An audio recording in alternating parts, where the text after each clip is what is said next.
Good morning, Digital Mentors. I hope your week is starting off well. I hope you're finding your groove this morning as your day is getting started. I know for me over here,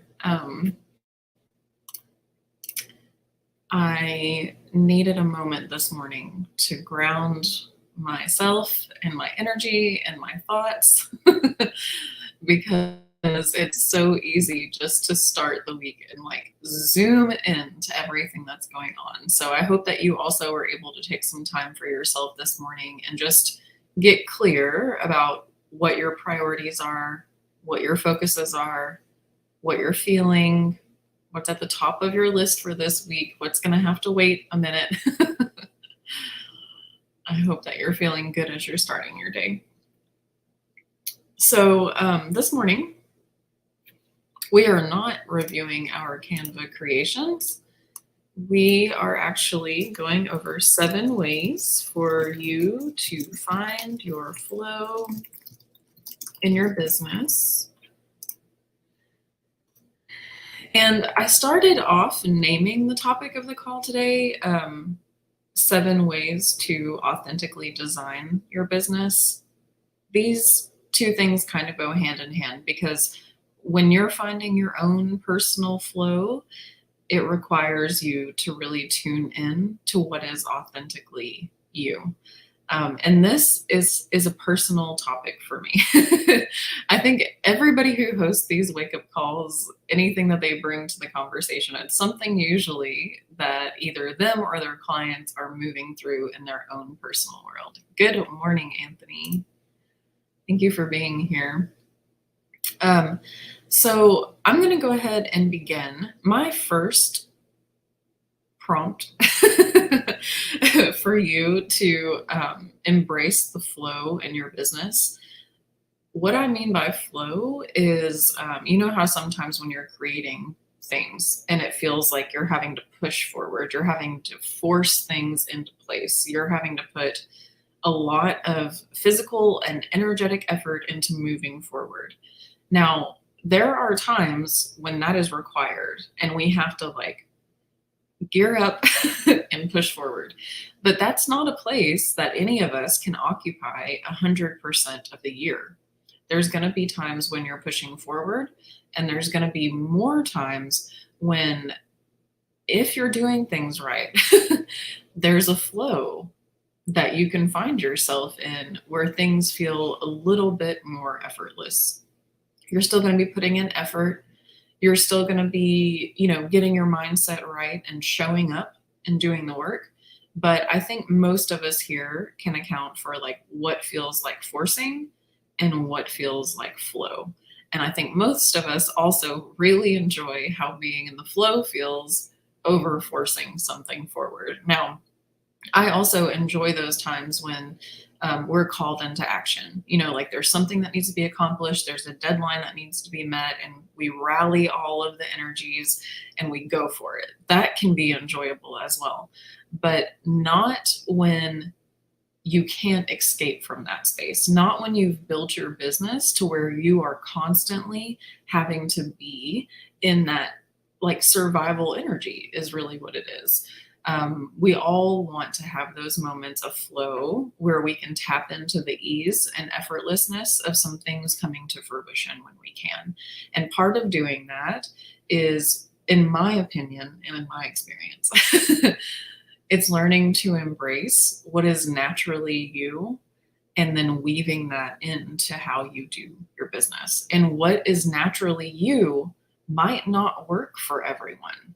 You're not going to be an exact match for every business partnership or for every friendship or for every new client relationship. And that's okay, because there's plenty of people for all of us here. And it's really important that you're aligning with the right client so that when you take them into your business and you're working with them, that there's an equivalent energy exchange. They understand why they are there. You understand why you are there. You have a synchronicity that that exists between the two of you, because what happens when there's not an alignment is it ends up being weighted on one party or the other party until the point where resentment or discontent builds, and then a conversation, usually an uncomfortable one, has to be had. So it's really important that you're checking in with your client relationships and any connections that you're making or stepping into with your business, even like a monthly evaluation of that, because sometimes we can step into a partnership and it feel good for a period of time, but then we need to step out of it because one or both of us has outgrown the circumstance. Okay, so make sure that you give yourself like those 30-day intervals where you're looking at everyone and everything that's on your roster, and you're checking in with whether or not that still is in alignment for you. If it is, carry on. If it isn't, see if there's any adjustments that can be made on both parties. Usually some communication needs to be had to continue forward, or it may be time to end that relationship, and that's okay too, because we're not all meant to be in each other's orbit forever. There's an ebb and flow to that as well. Okay, so part of finding the flow and those evaluations is having a deep acceptance for who you are and how you operate. Every person in business shows up differently and operates differently inside of their business. And I think because a lot of the conversations with gurus implies that there's kind of a one size fits all, a box that we all need to jump into. Good morning, Ashley. That we can approach that ourselves. Like, well, I'm not doing my business this way, so it must be wrong. It must not be why I'm seeing the results that I want to see. It must be why I'm not moving forward in the way that I'm wanting to move forward. But if you are conforming and trying to mold yourself to fit into a box that you don't belong in, how can you use that box as a vehicle to move forward when it doesn't fit comfortably for you? That may be a poor analogy, I'm not sure. My point is that embrace who you are, embrace how you show up, embrace what you bring to relationships, get really clear on what that is, so that when you do find yourself in those partnerships where there's no longer an alignment, you're not making yourself wrong for how you showed up inside of that you're clear on who you are and how you be inside of relationships. Okay. That kind of deep acceptance and not making yourself wrong is information, because then on the other side, what connections to make in the future with your clients or business partnerships or anything like that. What is important to you inside of these relationships, and you can clearly communicate that the next time you step into a partnership, the next time you step into an agreement, or the next time that you sign on a client. Okay.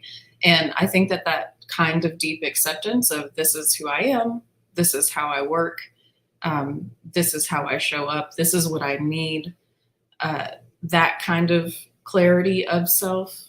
And when you are able to communicate it, and I will say, like, honestly, that's something that I've struggled with. I have a wide variety of skill sets.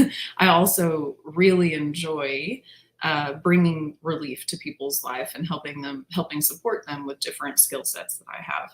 And I'm also really quick to say yes when I'm excited about something, sometimes to the point of not thinking through the entire project and my ability to deliver it in the way that is requested. So that kind of like radical honesty with self and the ability to communicate it clearly to the person that I'm working with is a strength that I'm very much developing, because I come from that place of like wanting to please.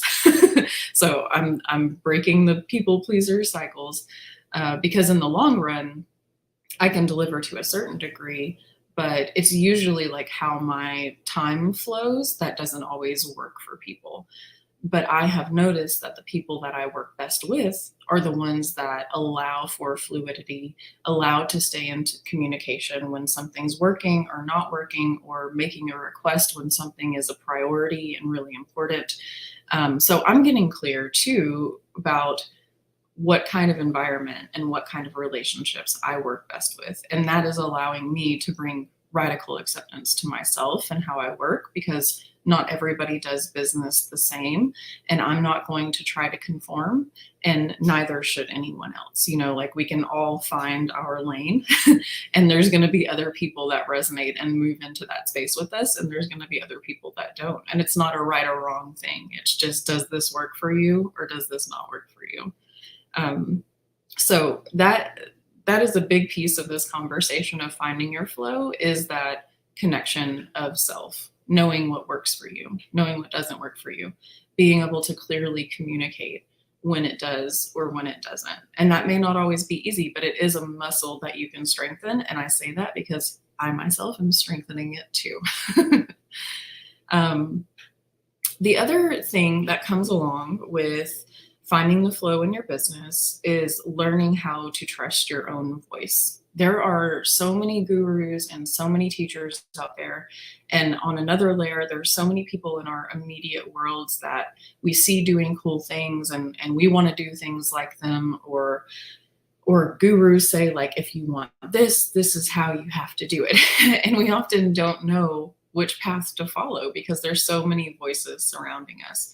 If you, pardon me, are ever finding yourself in that place of not knowing where to look, not knowing what to start first, I invite you to just disconnect, detach from all of the other voices and get really present with yourself and ask what it is that you would like to experience for yourself, what it is that you want.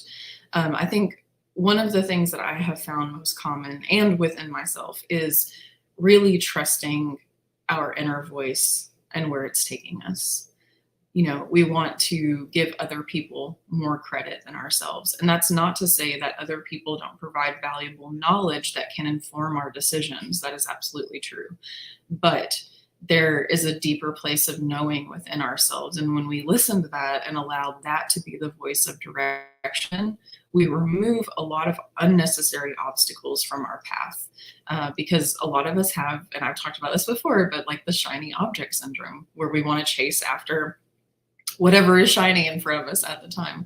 And all of those distractions are placed there intentionally, especially if you're on social media a lot or on, newsletter mailing lists and all of that. There are constantly shiny objects popping up, begging to get your attention. And it can cause you to question that inner voice. So, for that, like, I would really invite you to have a time where you can write, or you can be in prayer, or for some people it's church, for some people it's being in nature, like whatever it is for you, where you have the opportunity to really hear yourself, you, without the distraction of anyone or anything else, because that inner compass is what is going to get you the path quickest. Okay. And I know that some of us too, who struggle with shiny object syndrome can be like, well, I could do this, or I could do this, or I could do this, or I could do this.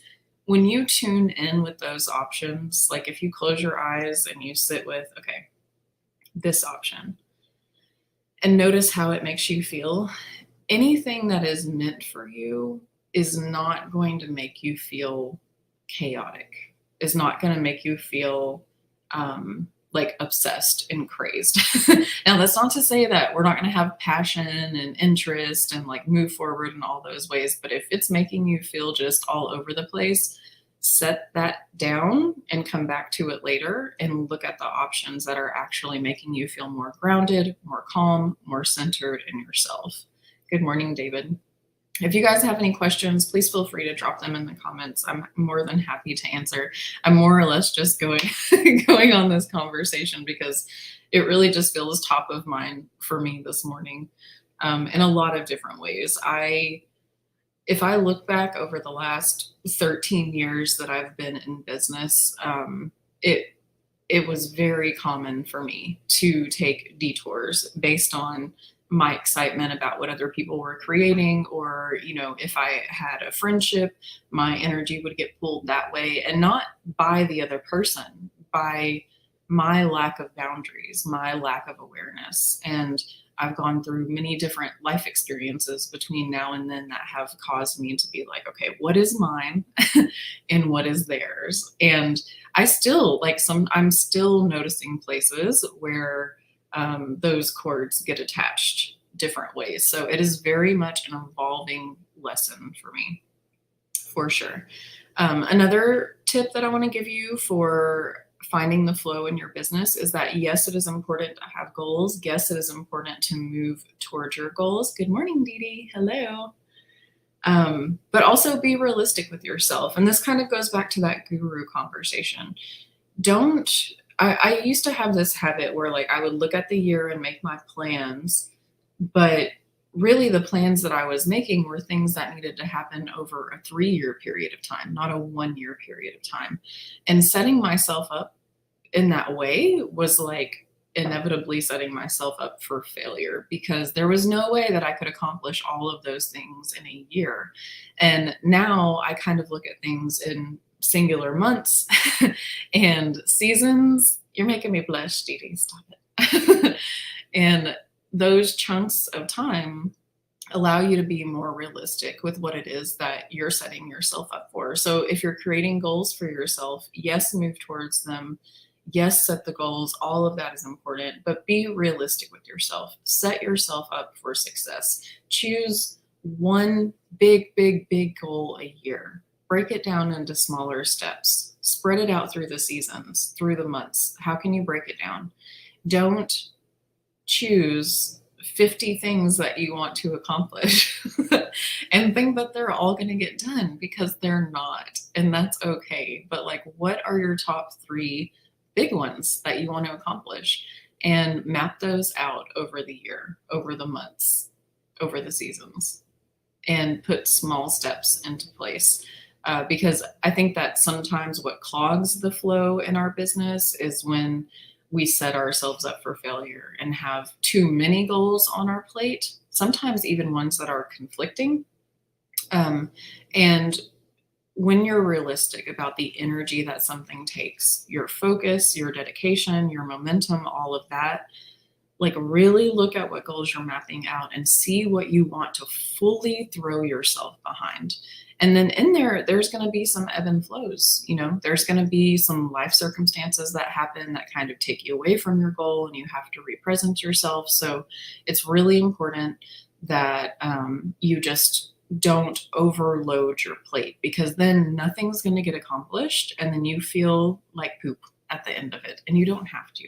You can set yourself up where there's smaller portions on your plate that are completely consumable in a reasonable amount of time, where you can feel the success that you deserve to feel at the end when you achieve them. Exactly, Dee Dee. No poop. I have 2 more things that I'm going to share, and then we're going to wrap things up. So if there's anything that you want to ask or anything that you want to share, go ahead and comment now. This kind of goes along with being realistic when you're making goals, but staying in flow in your business requires you to downsize.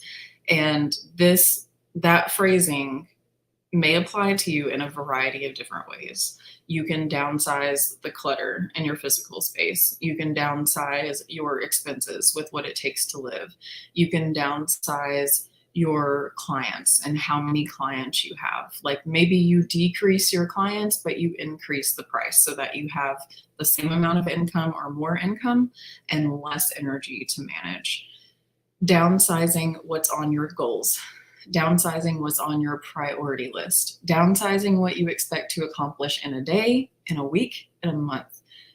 You have to leave space in your calendar. You have to leave space in your day, in your tasks, in your goals, all of it, because life is going to happen. Your energy levels are going to change. Something's going to come up you didn't expect.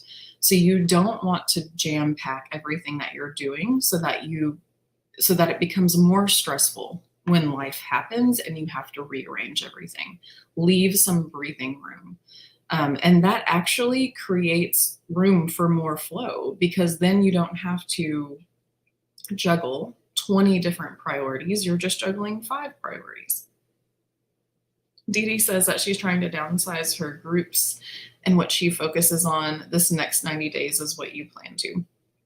That's amazing and perfect. Like end of year, clear out the clutter, really hone in and focus on what it is that you want to close out and like so that you can start off next year fresh. I love that. And my last point, and I kind of mentioned this at the beginning, was just no forcing. Don't force anything. Don't force relationships. Don't force client agreements. Don't force business agreements. Don't force business plans.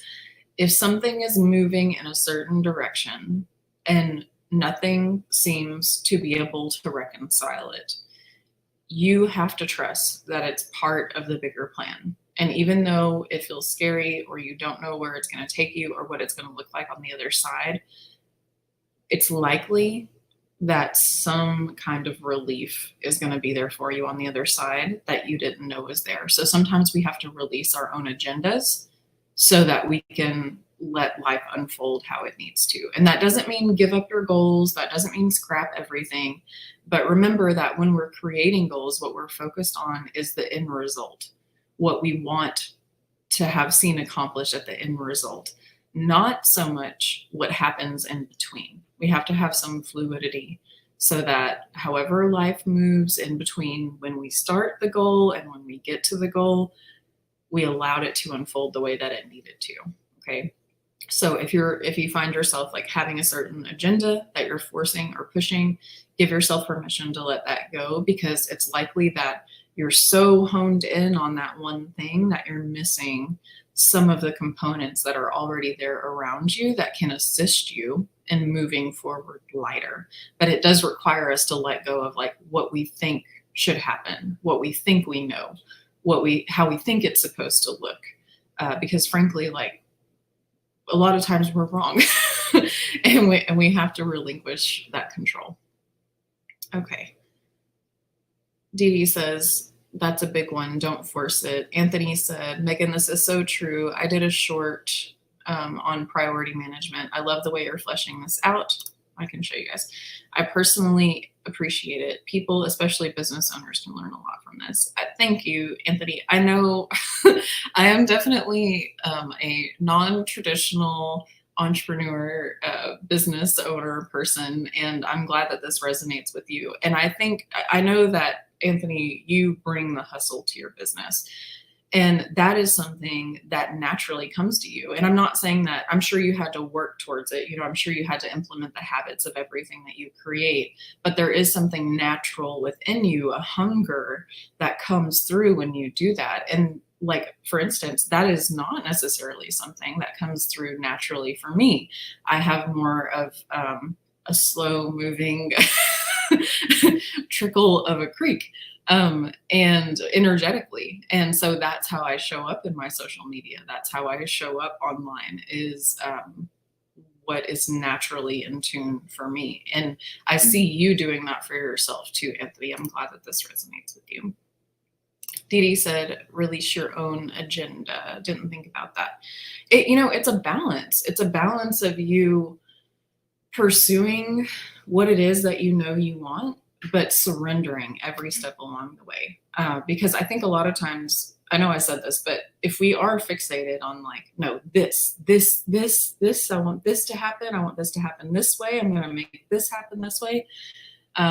We just we're oblivious to, we're not seeing like what's laid out on the table before us that can actually lift us up. And I think some of this is like cultural upbringing, societal upbringing. We look around, we see what other people have, we're scrolling on our feed, we see what they're doing. And so there's this natural comparison that's happening. But the reality is that so much is going on behind the scenes in everyone's world that isn't posted, that we're not seeing, that we don't hear about, that we don't have conversations with them about. And so it's really like a mixed message that we're sending to ourselves, because it's based on something that isn't even real, so surrendering, not forcing it, letting go, and being like, what feels best today for me to move forward with. I do my best to really focus on the 24 hours that are ahead of me. I still plan, I still use my calendar, I still have long-term, short-term goals, all of those things. But when I'm in operation mode in the day-to-day, I'm looking at the next 24 hours and what I can accomplish in that space, to move myself closer to the experience that I want to be having. Because for me, that's what it is my personal experience. Okay, guys, I hope that this has been helpful. I know I didn't number those as I was sharing them, but there were 7 different ways for you to find true flow in your business. I hope that this conversation really inspires you to find radical acceptance for who you are and how you show up in the world, and to be able to communicate that as clearly as possible with the people around you, so that you're setting expectations for what you are, who you are, how you show up. And I just am sending you all of the good vibes your way, so that you are aligning with the perfect people, places, and opportunities to lift you up on your path, connect with what is most important to you, and see the success that you desire to accomplish in your life, in your business, and in your relationship with yourself. I'll see you next time. Have a great day.